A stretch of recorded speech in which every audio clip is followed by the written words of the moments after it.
April 16th, 1945. A sunny spring morning in Germany, on the road leading out of Weimar, you would have seen something that made no sense. A parade.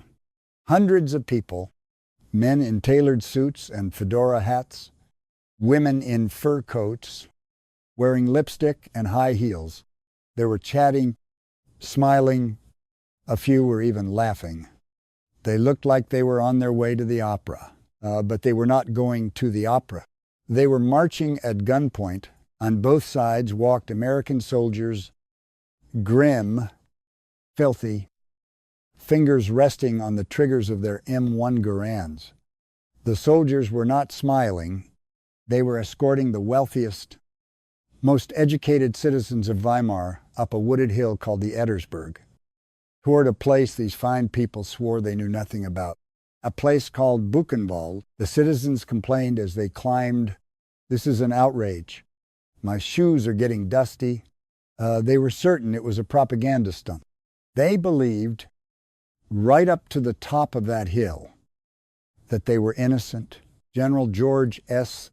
Patton believed something else entirely. He had walked through the camp 2 days before. He had seen the ovens, and he had decided that the innocence of Weimar was a lie he was going to shatter in front of the whole world. This is the story of the Parade of Shame. To understand the horror of what happened on that hill, you first have to understand the beauty of the city below it. Because Weimar was not just any German town. Weimar was the soul of Germany. This was the city of Goethe, the greatest poet the German language ever produced. This was the city of Schiller, whose words about freedom and human dignity were memorized by school children across Europe.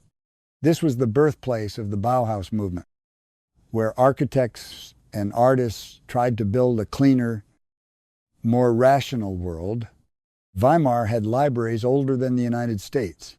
It had theaters, concert halls, and parks where families strolled on Sunday afternoons in their finest clothes. The people who lived there did not think of themselves as ordinary German. They thought of themselves as the guardians of civilization itself. They listened to Beethoven in the evenings. They read philosophy over breakfast. They discussed art and morality and the meaning of the human spirit. They believed with complete sincerity that they stood at the very peak of European culture. Consider a man like Werner Vogel. He is not one specific person, but he could have been any of 100 men in that city. A professor of law, 52 years old, a fine home near the center of town, with tall windows and shelves full of leather-bound books. In the mornings he would drink his coffee, listen to a symphony on the radio, and read the newspaper. He was a gentleman. He was educated. He was, by every measure that Weimar respected, a good man. And every single day, without ever admitting it to himself, Werner Vogel lived 5 miles from hell, because up on the Ettersberg, the wooded hill that rose gently above the city, there was a factory, not a factory of cars or cloth or steel, a factory of death.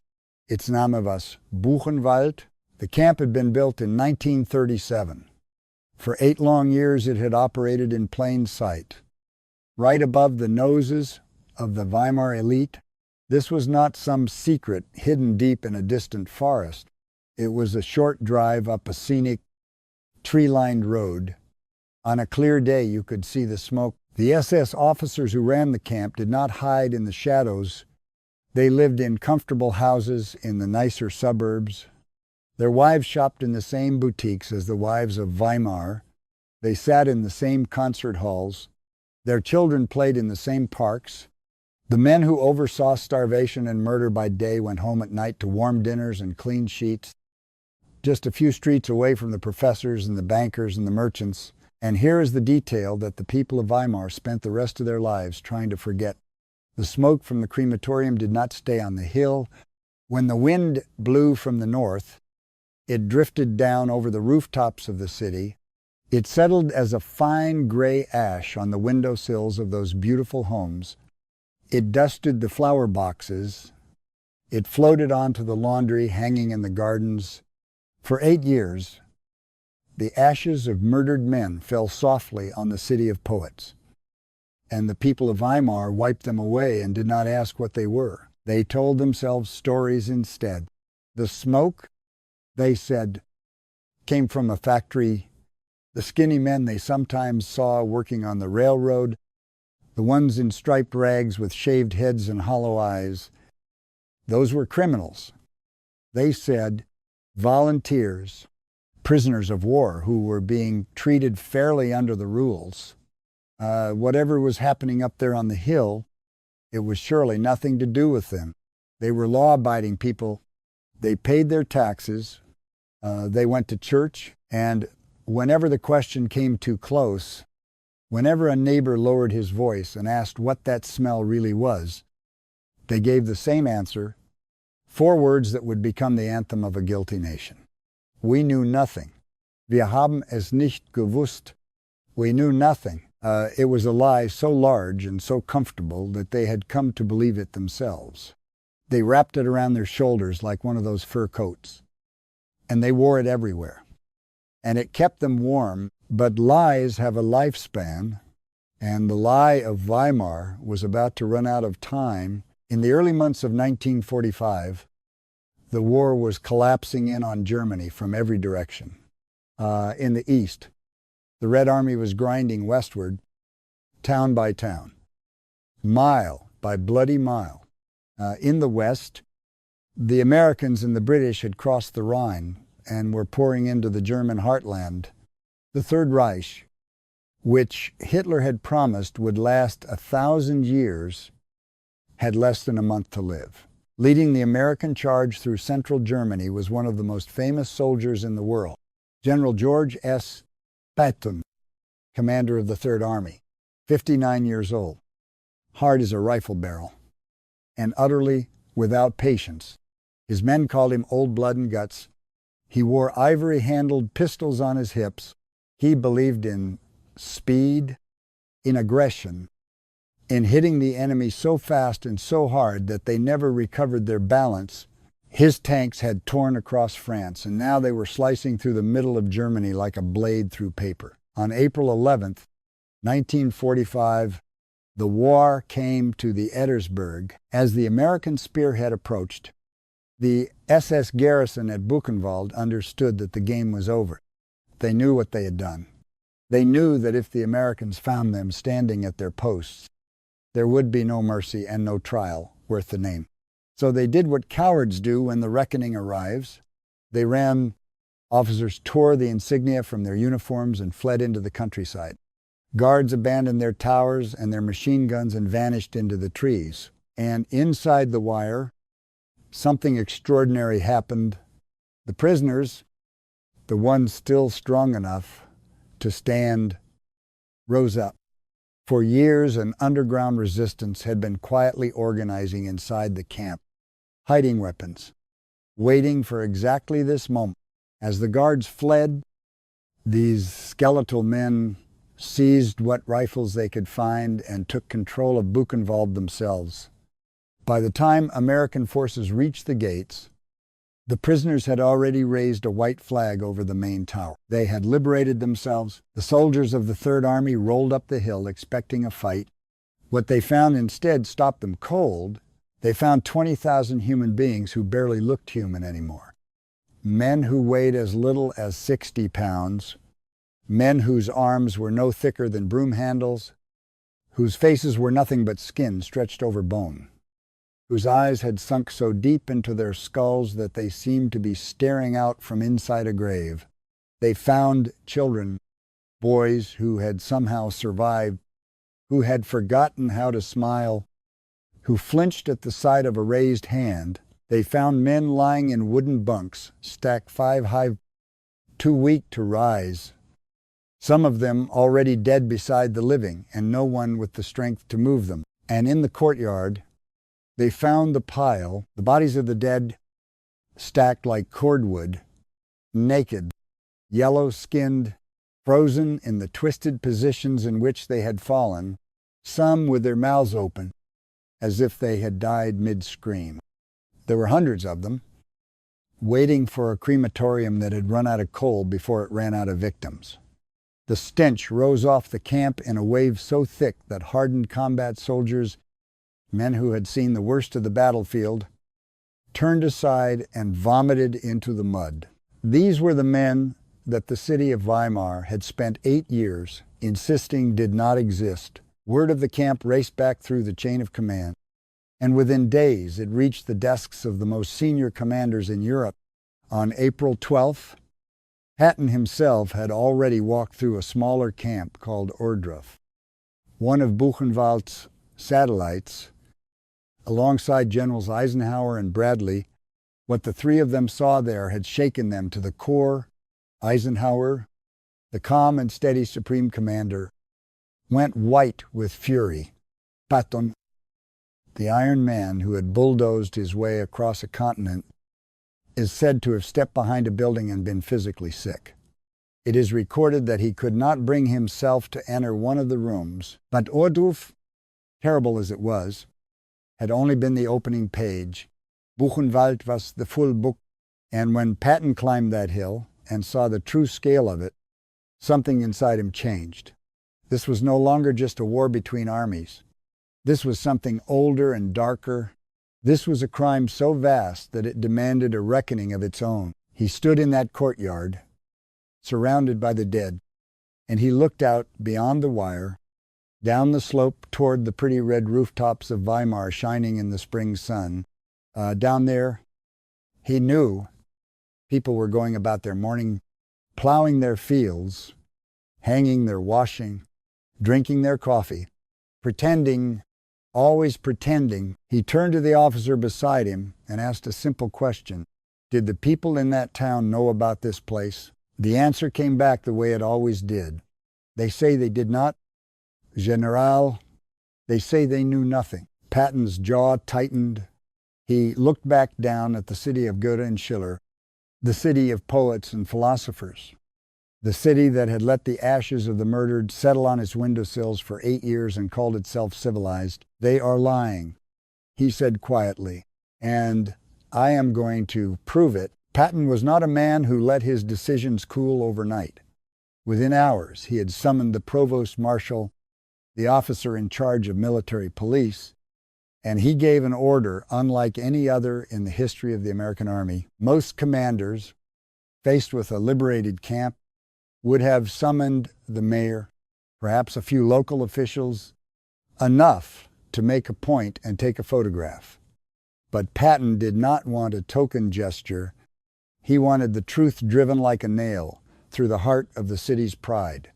And so he did not ask for the mayor. He asked for the best of Weimar. The cream, the people who considered themselves above it all, bring me the wealthy. He said, the professors, the lawyers, the doctors, the businessmen and the bankers and the wives of the party officials, the ones with the fine houses and the clean hands, round up 1,000 of them and march them up here so they can meet their neighbors. The military police climbed into their jeeps and rolled down into Weimar. And they began knocking on doors, not the doors of the poor, the doors of the grand villas, the townhouses with wrought iron gates and manicured gardens. They walked into the fashionable shops and the quiet law offices. They found men in waistcoats and women arranging flowers. And they delivered a message that must have sounded like madness. Put on your coat. You are going for a walk. General Patton requests the pleasure of your company. You are going to visit the camp on the hill. Consider what those knocks meant, house by house. In one villa, a maid answered the door and then hurried, white-faced, to fetch her master from his study, where he had been correcting a manuscript with a fountain pen. In another, a family was sitting down to a late breakfast of bread and preserves when the boots came up the front steps. These were homes where the loudest sound on a normal morning was the ticking of a hallway clock or the distant practice of a piano. Now there were foreign soldiers in the doorways, tracking the dirt of the camp across polished floors. And there was nothing in a lifetime of good manners that told these people how to respond. Some wept, some argued, some simply stood very still, as though holding perfectly motionless might make the whole thing pass. But the rifles did not care about any of it. And one by one the doors closed behind them, and the fine citizens stepped out into a morning that would never end for them. The reaction was exactly what you would expect from people who had spent a lifetime being obeyed. They were insulted. They were indignant. Who did these dirty American soldiers think they were, ordering respectable citizens around like cattle? I am a physician. One man snapped, drawing himself up to his full height. You have no authority to command me. The military policeman looked at him with the flat, tired eyes of a soldier who had seen the courtyard on the hill that morning. He simply raised his rifle a few inches and gestured toward the road. Start walking. He said, and so, on the elite of Weimar were pulled from their comfortable lives and gathered into a long column on the road out of town. It was, by any measure, a bizarre sight. Roughly 1,000 of the best-dressed people in Germany assembled on a country road under the barrels of American guns. Men in expensive suits and fedora hats, women in fur coats with lipstick and high heels and handbags. They had dressed as though they were going somewhere important because they always dressed that way, and because on some level they still believed they could carry their dignity up that hill like a shield. The Americans drove jeeps along both sides of the column to make sure no one slipped away, and then they started the whole strange parade, moving up the Ettersberg. At first, the mood among the Germans was almost light. They did not understand yet. They chatted among themselves as they walked. They complained about the inconvenience, about the dust on their shoes, about the rudeness of these foreign soldiers. Some of the women fixed their hair as they went. A few of them smiled and even posed when they saw the American cameramen filming from the roadside. They treated the entire thing as a kind of tasteless joke, a bit of Victor's theater. The Americans wanted to shock them with some staged horror. They assured one another it was all propaganda. Everyone knew the enemy exaggerate. In an hour or two, they would be back home, telling the story over dinner, laughing about the vulgarity of it all. For those first minutes, the walk was almost pleasant. The Ettersberg in April was genuinely beautiful. The beech trees that gave the hill its name were coming into leaf, a soft green haze against the blue of the sky. Birds moved in the branches. Somewhere below, a church bell counted out the hour, the same bell. These people had heard every day of their lives. It was, one of them must have thought, a fine morning for a walk, if only it were any other walk than this one. That was the cruelty of it.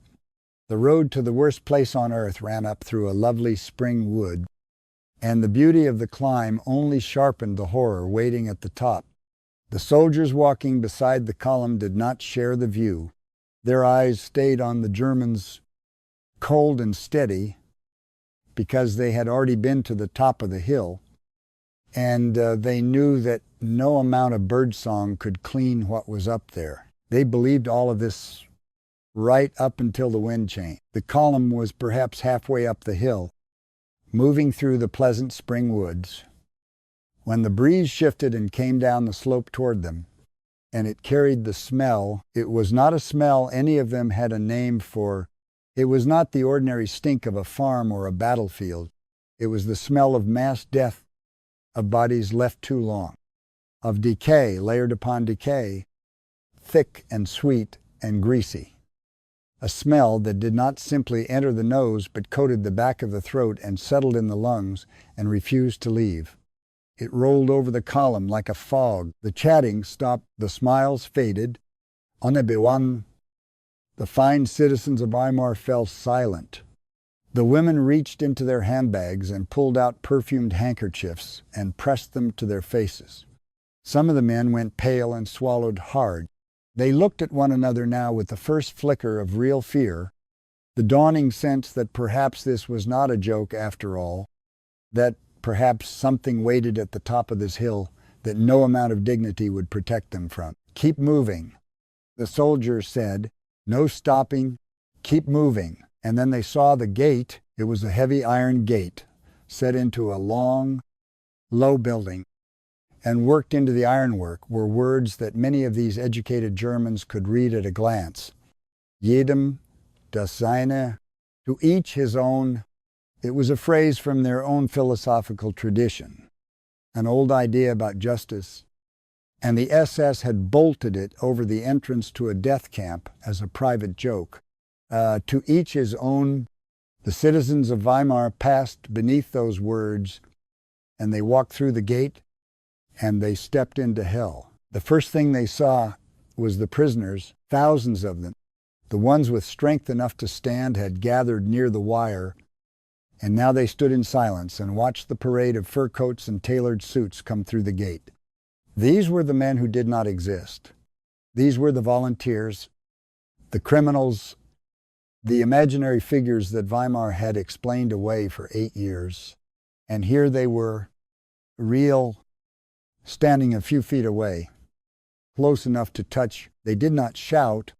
They did not rush the wire or curse their well-fed visitors.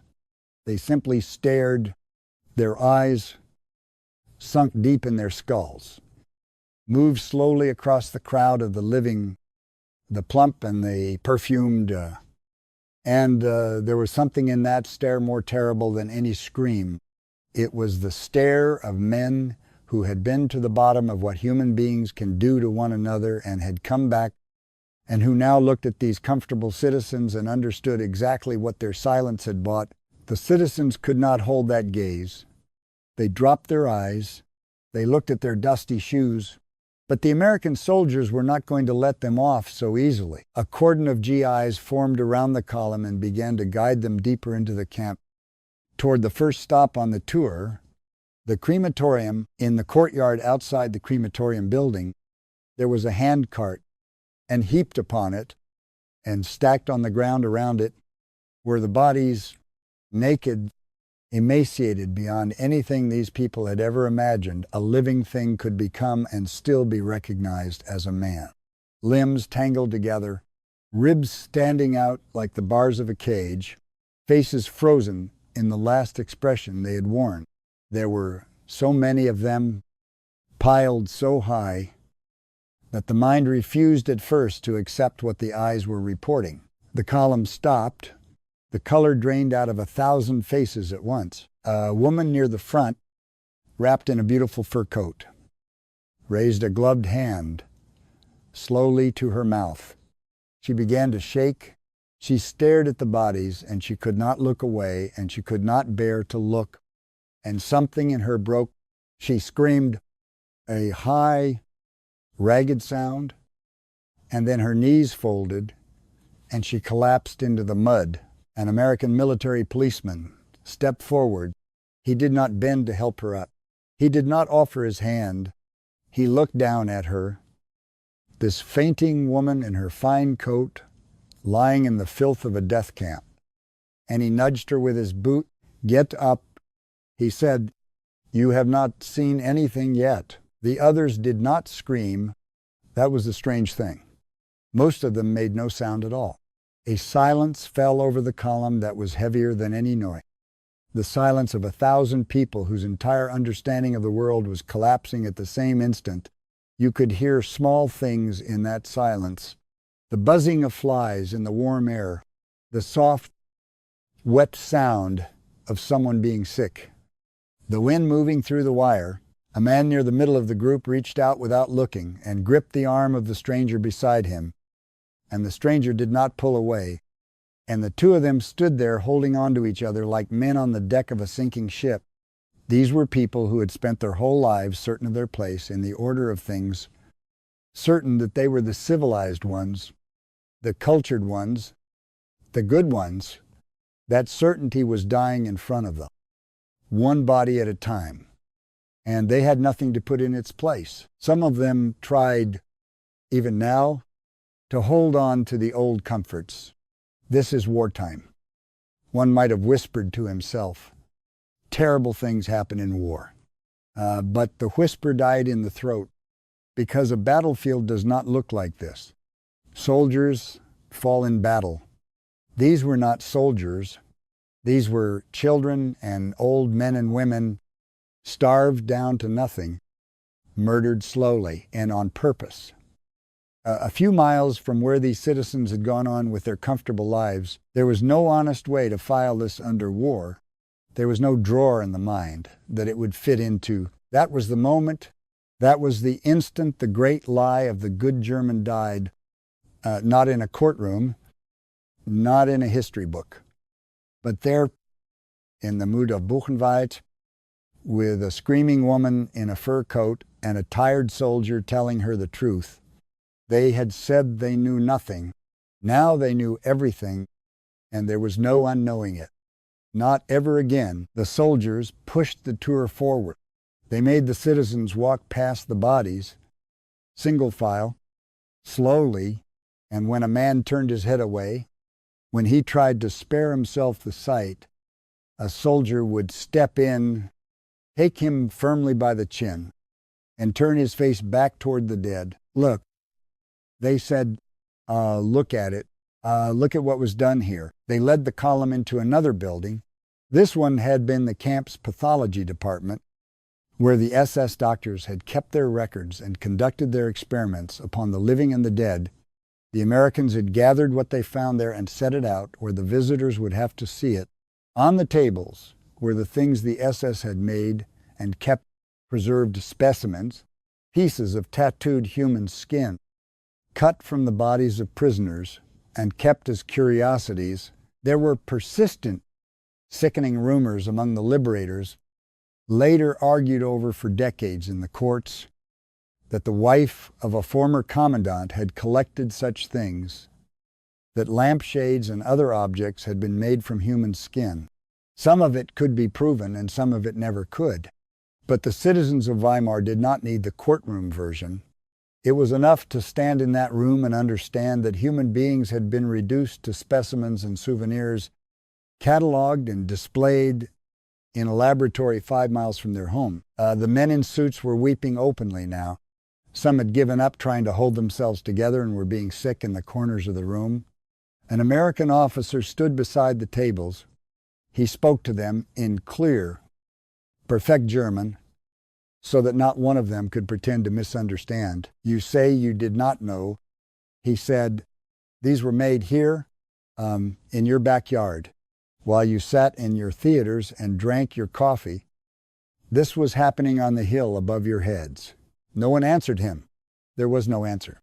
Their denial had been stripped away layer by layer, coat by coat, until they stood there naked in their guilt. For the educated men in that room, the horror had a special edge.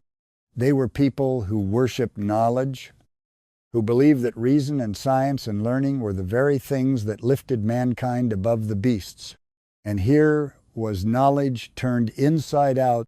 Here were doctors who had used their training not to heal, but to catalog suffering. Professors of cruelty, scholars of death, the neat labels, the careful preservation, the methodical records, all the machinery of the educated mind had been bent to this. It told them something they did not want to know about their own civilization. That culture was not a wall against barbarism. That a man could love Beethoven in the evening and design an oven in the morning, that the city of Goethe and the camp on the hill were not opposites at all, but neighbors, built by the same hands. Still, the tour went on. There was more to see, and Patton wanted them to see all of it. The soldiers led them toward the far end of the camp, to the section the prisoners called the Little Camp. This was the quarantine zone, a cluster of filthy wooden barracks where the newest arrivals and the sickest prisoners were crammed together and largely left to die. Typhus ran through these barracks like fire through dry grass. The stench here was so overpowering that even the American soldiers had tied cloths over their faces before entering. But the citizens of Weimar were given no cloths. They were made to walk through it and breathe it in. This air, that was thick with disease and death, because Patton wanted them to take a small measure of it into their own bodies, to carry it home in their lungs and their memories.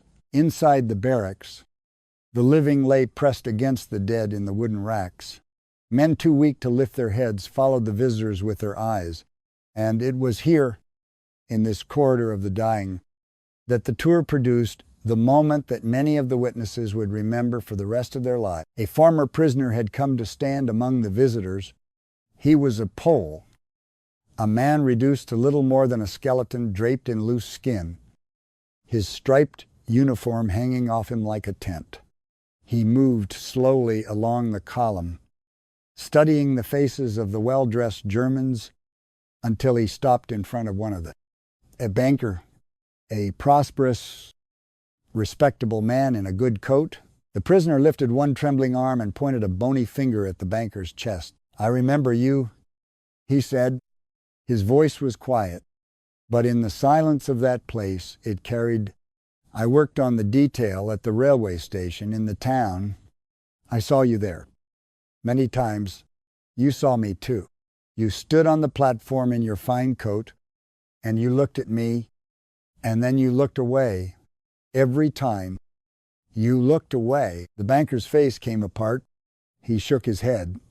He tried to speak and could not, and then his legs gave out and he sank to his knees in the mud in front of the man he had refused to see, and the words came pouring out of him in a broken stream. "I did not know, before God, I did not know, I did not know," but the words had no power anymore. No one believed them. The prisoner did not believe them. The soldiers did not believe them. And worst of all, kneeling there in the filth, the banker did not believe them himself.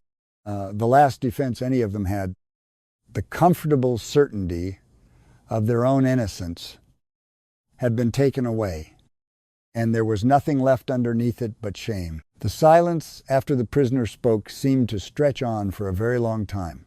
All around them, the other visitors had turned to look, and the other prisoners too, and for a moment the whole camp seemed to hold its breath around these two men, the well-fed banker and the skeleton who remembered him. It would have been easier, perhaps, if the prisoner had been angry, if he had shouted or struck the man or spat at his feet. The banker could have flinched and called it hatred and hidden behind it. But there was no hatred in the prisoner's face. There was only a terrible, patient sadness. The look of a man stating a simple fact that both of them had always known. You saw me, you looked away. It was not an accusation of murder. It was something quieter and in its own way. Worse, it was the accusation of the turned head, the averted eye, the small daily choice to not see, and every man and woman in that column knew, in the pit of the stomach, that the same accusation belonged to each of them, that, in the end, was what Patton had built this whole terrible morning to achieve. Not to punish these people with a beating or a prison cell, to make them see, to take 1,000 human beings who had perfected the art of looking away and to hold their faces gently and firmly toward the thing they had refused to look at, until looking away was no longer possible for the rest of their lives. By the time the tour reached its end, the 1,000 citizens of Weimar were no longer the people who had walked up the hill. The transformation was total, and it was visible on every face. They had climbed the Ettersberg chatting and smiling, certain of their own decency, treating the whole affair as an insult to their dignity. They walked back down in absolute silence. No one complained about their shoes, now. No one fixed their hair. The women's careful makeup was streaked and ruined by tears. The men's fine suits were smeared with the mud of the camp. They shuffled down the road with their heads bowed, not looking at one another, not looking at the soldiers, not looking at anything except the ground in front of their feet. They passed back beneath the trees, through the pleasant spring woods, and down toward their beautiful city of poets and philosophers, spread out below them in the sun. But the city would never look the same to any of them again. For the rest of their lives, every one of them would carry the hill inside them. They would sit at their windows in the evenings, and their eyes would drift up the slope of the Ettersberg, and they would no longer see a pretty wooded hilltop. They would see the gate. They would see the cart in the courtyard. They would see the eyes of the men behind the wire. They had wanted so badly to know nothing, and now they knew everything, and the knowing would never leave them. News of what Patton had done on that hill did not stay in Weimar. It traveled up the chain of command with astonishing speed, and when it reached the desk of General Dwight D.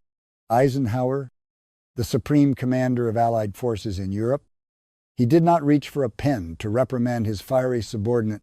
He did something else entirely. He decided that Patton had been right, and that 1,000 witnesses were not nearly enough. Eisenhower had walked through Ohrdruf himself. He had seen the bodies in the ovens with his own eyes, and unlike almost anyone else in a position of power, he had grasped in that moment something about the future. He understood that a crime this enormous would one day strain belief. He understood that there would come a time, years and decades later, when people who had not seen it would find it easier to call it a lie than to accept that it was true. And so he set out, deliberately and methodically, to build a wall of evidence so high that no future liar could ever climb over it. He sent orders and cables racing back toward Washington and London. Send the press, he said, send the photographers and the newsreel cameramen, send the members of Congress, send the members of Parliament, send the editors of the great newspapers. He wanted the most credible witnesses the free world could produce, standing in the mud of these camps, seeing with their own eyes, so that their testimony could never be waved away. In a message that would be quoted for generations afterward, Eisenhower explained exactly why he was doing it. The things he had seen, he wrote, beggared description. He had made his visit deliberately. He said, in order to be in a position to give first-hand evidence of these things, if ever in the future there should develop a tendency to charge these very allegations merely to propaganda. Read those words again and understand what they mean. In April of 1945, with the war, not yet even over, one of the most powerful men on earth was already thinking about the Holocaust deniers of the future. He knew they were coming. He knew that one day people would stand up and say it never happened, or that the numbers were exaggerated, or that the photographs were fake. And so he took the most extraordinary step. He forced the Germans to become the witnesses against themselves.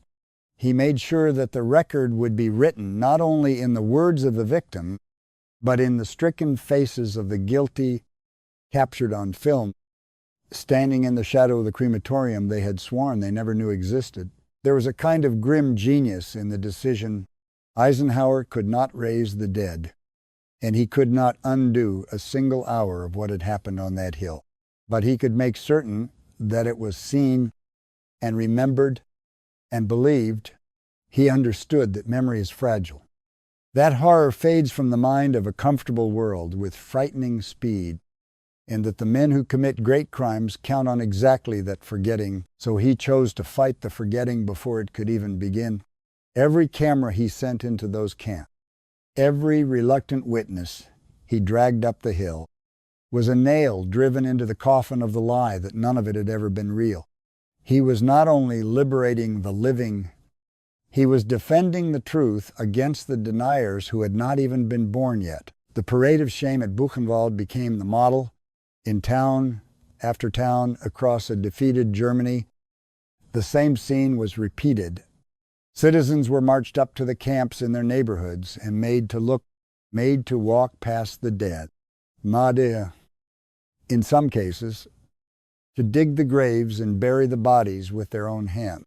The Americans understood now what Patton had understood on that first morning, that the crime was not only the work of the men in black uniforms It was also the work of every neighbor who had smelled the smoke and said nothing, who had seen the skeletal figures on the railway and looked away, who had chosen, day after day, the comfort of not knowing. But for the people of Weimar, the reckoning did not end when they walked back down the hill. For some of them, the knowing was more than they could bear. That evening, and in the days that followed, the beautiful city of poets was very quiet. Behind the tall windows of the grand houses, people sat alone with what they had seen and found that it would not leave them. They closed their eyes and saw the cart in the courtyard. They tried to eat and could not. They tried to explain it to themselves, to their families. And the old words that had always worked before, "we did not know," would not come out of their mouths anymore because they were no longer true, and everyone knew it. For a number of them, the weight of it proved fatal. It is recorded that in Weimar, as in other German towns forced to confront the camps, there were suicides in the aftermath. The most prominent case was documented plainly. The mayor of the city and his wife, having been made to face what had been done on the hill above their home, went back into their house and took their own lives. They were not the only ones. Across the region, in those grim spring days of 1945, a number of respectable, educated citizens who had spent the war telling themselves they were innocent discovered, once that lie was stripped away, that they could not go on living inside the truth. They had believed that their culture would save them. Their libraries, their symphonies, their philosophy, all the refinement that had made Weimar the pride of Germany. And in the end, none of it had stopped them from becoming what they became. That was the thing. They could not survive, not the accusation of a court, but the reflection in their own mirror. When Patton was told about the suicides, he did not gloat and he did not grieve. He received the news the way he received a report from the front as a fact of the campaign. If the shame of it had driven some of them to that end, then perhaps he seemed to feel the shame had at least been real. Perhaps the ones still living would carry that reality forward and teach it to their children. He had not set out to make them die. He had set out to make them see. What they did with the seeing was their own affair, and so the parade of shame passed into history, and it left behind a question that has never stopped being asked. It is a question that reaches far beyond that hill, beyond Weimar, beyond even the war itself. How much does an ordinary citizen truly know about the crimes committed in his name? And how much does he simply choose not to know? The people of Weimar were not the ones who pulled the triggers. They were not the guards in the towers or the doctors in the laboratory. They did not design the ovens or turn the keys. By the narrow measure of the law, most of them had committed no crime at all, and yet they were not innocent. And in the deepest part of themselves, they knew it, because they were the ones who had smelled the smoke and closed the window. They were the ones who had seen the starving men and quickened their step. They were the ones who had built, out of 1,000 small silences, the comfortable wall behind which a death camp could operate for 8 years, 5 miles from the opera house. Patton understood something on that hill that the law is not always able to say. He understood that silence in the face of that kind of evil is not the same as innocence. He understood that you do not get to call yourself blameless simply because you closed your eyes while your neighbors were murdered. And on a bright April morning in 1945, he refused to let a whole city keep its eyes closed any longer. He took the proudest, most educated people in Germany, and he marched them up the Ettersberg, and he held their faces toward the truth until they could never look away again. In forcing them to open their eyes, he did something larger than he perhaps intended. He helped force the world to open its eyes as well.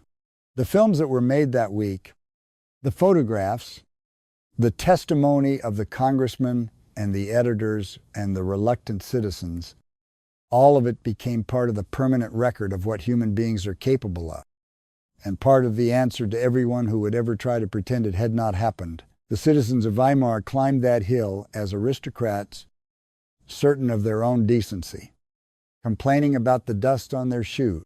They came back down as something else, broken, silent, accomplices who could no longer pretend, and the ghost of Buchenwald followed every one of them home, down through the lovely spring woods, into the beautiful city of Goethe and Schiller, and it never, ever left. Perhaps that is the hardest lesson the parade of shame leaves behind. It is comforting to believe that evil is the work of monsters, of a few uniformed men who are nothing like us. It is far more disturbing to see that evil also needs an audience that agrees not to watch. The people of Weimar were not devils. They were teachers and doctors and mothers and clerks. They loved their children and tended their gardens and wept at beautiful music. And that is precisely what should trouble us, because it means the capacity to look away is not something that belonged only to them.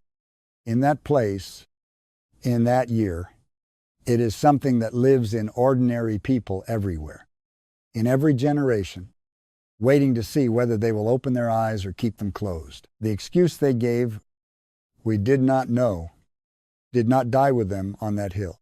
It is still spoken today all over the world, wherever ordinary people live comfortably beside things. They would rather not see. That is why this story still matters. That is why it is worth telling, no matter how ugly it becomes. So let me leave you with the same question that hung in the air above Weimar that morning. Do you believe the citizens truly did not know what was happening on the hill above their home? Or do you think they knew and told themselves a comfortable lie, the way people always have and always will? Tell me what you think in the comments below. I want to hear your opinion. And if you want to see what happened when American soldiers came face to face with the SS guards responsible for crimes like these, that story is coming next. Subscribe so you do not miss it. Thank you for watching.